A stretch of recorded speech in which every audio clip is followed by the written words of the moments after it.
Good morning. You know, up to 2020, I never thought I would have learned what it feels like to be a leper.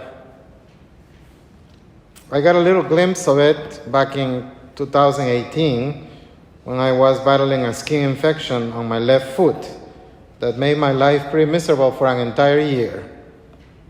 But it was my pain, it was my infection. I didn't have to stay 6 feet away from people.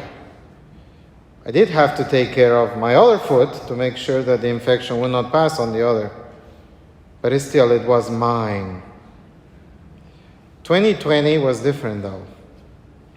We all became lepers to each other, didn't we? We all became lepers to each other. And we still are. Hopefully for not too long. But there is a difference because the lepers of the Bible that we hear about in the readings of today in the book of Leviticus and in the Gospel of Mark, the lepers in the Bible were actually confirmed cases of leprosy, if I can put it in this language, this way. They actually had to verify that they were actually lepers. That's what we heard on the first reading. As long as the sore is on him, he shall declare himself unclean, since he is in fact unclean. He shall dwell apart, making his abode outside the camp. And so the leper had to actually be verified by Aaron or by the priests that in fact he was a leper.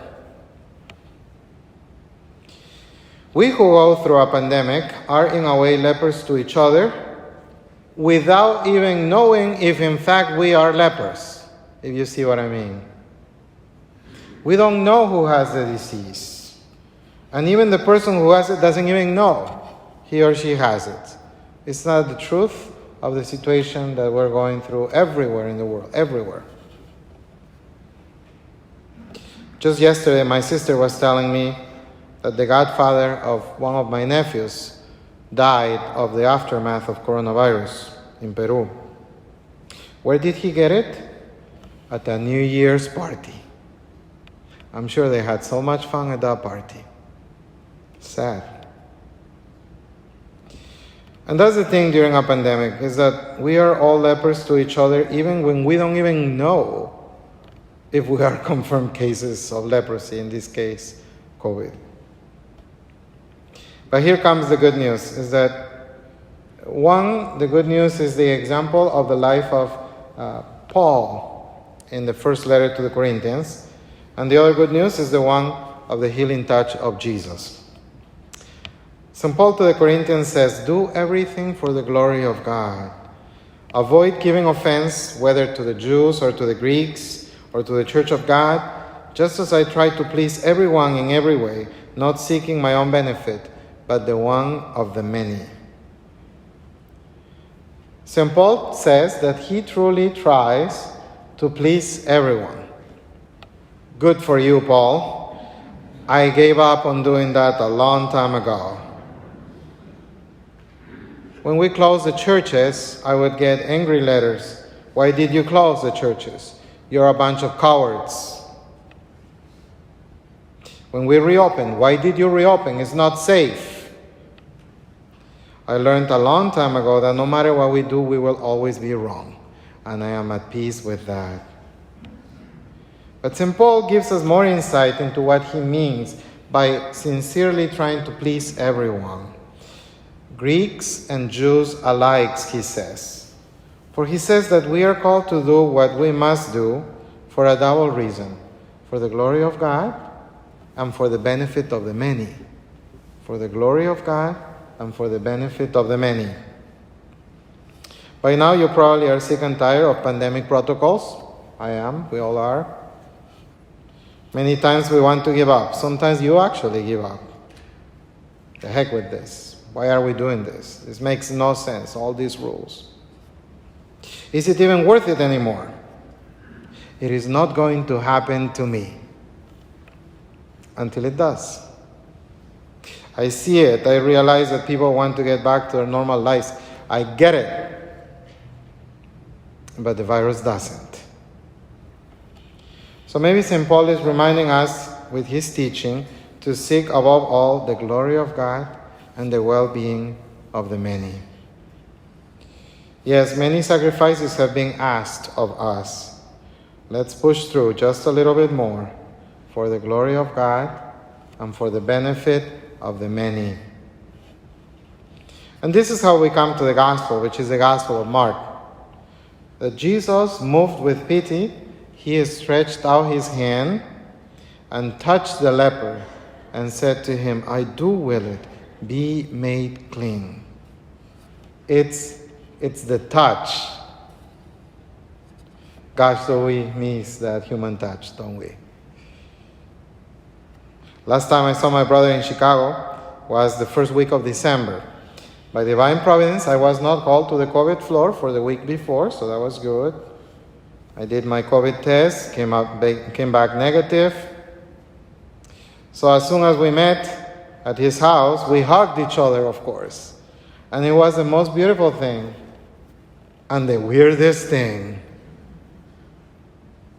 I said, Victor, I have not hugged anyone since March. Wow, really? Yeah? And I'm sure I'm not the only one. It's the human touch. We long for it. Something humorous I found on Facebook the other day, one of those funny memes that says, once this pandemic is over, I am going to hug everyone tight, that it's going to be awkward. It's a human touch. We are looking forward to that. We long for it. But when it comes to Jesus' healing power, we're not only experiencing him, the human touch that we long for, we also experience supernatural touch. The Holy Eucharist is actually the experience where heaven and earth touch each other. It's the most beautiful thing.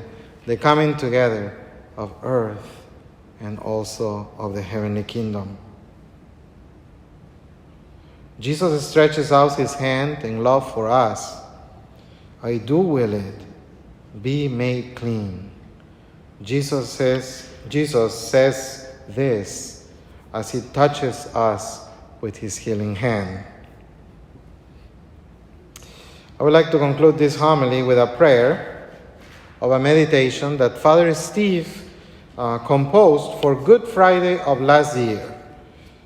Of course, we couldn't gather that day. The meditation was titled The Samaritan Leper. Back then, we shared it through social media. In that meditation, Father Steve, in the story, places the leper that had been healed by Jesus, brings him to the foot of the cross, and the leper says this meditation of thanksgiving to Jesus for having healed him. And so we make the prayer of the leper of this meditation our own. Lord, touch us again now, as you touched us before, so that we could be healed again. Pick us up, so that we would again feel the strength of your love and compassion, so that we, like you, would be no longer victims of rejection, but healers in whom others can find hope and a reason to endure. And by that, Jesus, may we imitate in our own lives the glory of your resurrection. Amen.